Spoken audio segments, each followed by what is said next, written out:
अब धीरे धीरे सारे ब्रज में चर्चा हो पड़ी।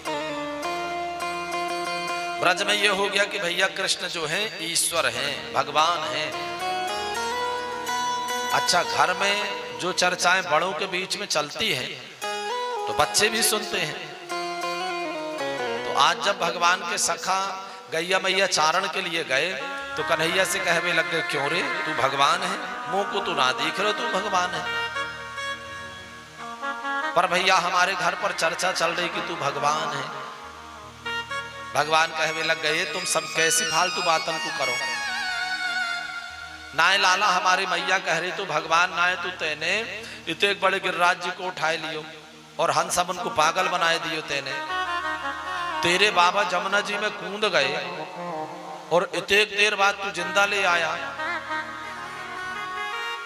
भगवान कहने लग गया, अच्छा तुम सब ये बतलाओ मैं भगवान हूं कि नहीं, तुम चाहते क्या हो। सखा कहने लग गए, नाय लाला हमें कहां लेने देनो, तू भगवान होवे तो और नाय होवे तो।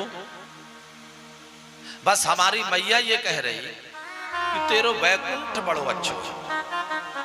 तो भैया अगर तू भगवान होवे तो हमें अपने वैकुंठ के दर्शन करवाए दे। तो भगवान ने कहा, अच्छा चलो ठीक है, हम भगवान हैं कि नहीं ये छोड़ो, हम वैकुंठ के दर्शन जरूर करा देंगे। तो भगवान सब सखाओं को लेके आए और ब्रज में एक बहुत विशाल ब्रह्म कुंड बना है। भगवान सब सखाओं को ब्रह्म कुंड में लेके गए और भगवान ने कहा कि तुम सब जा कुंड में कूद जाओ। छोरा कहने लग गए, क्यों रे तू हम सबन को पागल समझे, जा कुंड में कूदेंगे तो मरेंगे कि तेरे वैकुंठ के दर्शन करेंगे। छोरा कहने लग गए, भगवान कहने लग गए, तुम सबन को विश्वास ना है मुंह पे। और भैया जैसे विश्वास की बात किया, फिर सखाओं ने एक बार भी विचार नहीं किया, सबके सब उस कुंड में कूद गए। ए भैया हम आप लोग भी ना भगवान की खूब सेवा करते हैं, खूब श्रद्धा रखते हैं, बस विश्वास नहीं रहता है भगवान के ऊपर। क्या नहीं है? विश्वास नहीं है। उस समय पर मन विचलित हो जाता है जब जीवन में कोई कठिन परिस्थिति आ जाए, विपत्तियां आ जाए, उस समय पर मन डोलने लग जाता है। पर जो भगवान के भक्त होते हैं ना भैया, जो भगवान पर विश्वास करते हैं, उन परिस्थितियों पर भी वो क्या सोचते हैं कि इस विपत्ति से हमारे जीवन में कुछ अच्छा होने वाला है, तब ये विपत्तियां आई हैं। उस समय पर लोग कठिन समय पर कहने लग जाते हैं कि अरे इतना भजन किया हमने, इतना पूजन किया हमने, फिर भी हमारे जीवन में विपत्तियां ही विपत्तियां, फिर भी हमारे जीवन में संकट ही संकट। एक बात विचार करिए भैया, जैसे आप अपने बेटा से प्रेम करते हैं कि नहीं करते हैं ना। एक माँ अपने बेटा की रक्षा के लिए, सुरक्षा के लिए शेर से भी लड़ जाएगी। खुद के प्राण संकट में हो जाए पर बच्चे के जीवन में संकट नहीं आने देती है, इतना प्रेम करती है। और वही माँ बेटा जब बीमार हो जाता है तो क्या करती है, लेकर के जाती है डॉक्टर के, और डॉक्टर ने कहा कि इससे तो इंजेक्शन लगाना पड़ेगा, इससे मलेरिया हो गया, 3 इंजेक्शन लगेंगे।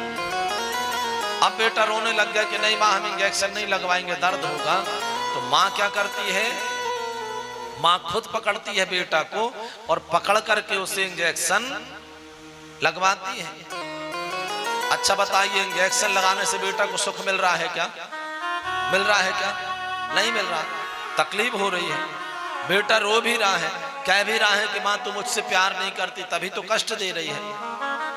अब बतलाइए भैया कि क्या माँ बेटे से प्यार नहीं करती है? ये उसी प्रेम का ही प्रतीक है कि माँ को पता है कि इस इंजेक्शन रूपी कष्ट से और बेटे के जीवन में सुख आने वाला है सही कि नहीं भैया? इससे उसका कष्ट दूर होने वाला है, इसलिए तो माँ खुद पकड़ करके लगवा रही है इंजेक्शन।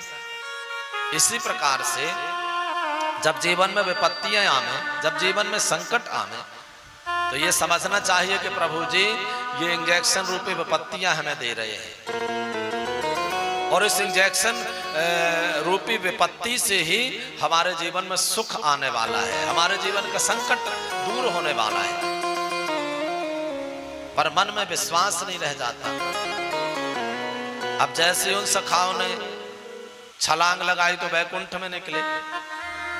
अब वहां का तो ऐसा आश्चर्यजनक दृश्य कि वर्णन ही करना कठिन है।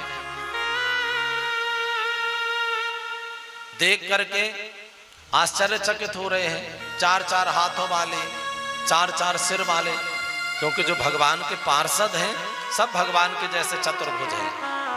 अच्छा, वहां पर ब्रह्मा जी भी खड़े, कार्तिकेय जी भी खड़े। ब्रह्मा जी को चतुर्मुख देख करके सखा चिल्लाए। भगवान को शेष नारायण पर लेट करके सखा चिल्लाए। सेवकों ने डांट लगाई तो रोने लग गए। भैया जाते अच्छो तो हमारो वृंदावन ही है। तो फिर उस कुंड से निकले। भगवान ने कहा क्यों भाई, दर्शन है गए, कैसो है वैकुंठ? छूरा कहवे लग गए, लाला देख बुरो मत मानियो, वैसे वैकुंठ में कोई कमी ना है, पर हमारे वृंदावन से अच्छो ना है तेरो वैकुंठ। क्योंकि भैया यहाँ पर ना तोते मिलवे के काजे हमें नंदरानी की डांट नाए खानी पड़े, हमें नंद बाबा की डांट नाए खानी पड़े। और वहां पर तो भैया तोते कोई मिलू ना सके। तो सुखदेव स्वामी कहते हैं कि भगवान ने अपने सखाओं को वैकुंठ का दर्शन कराया।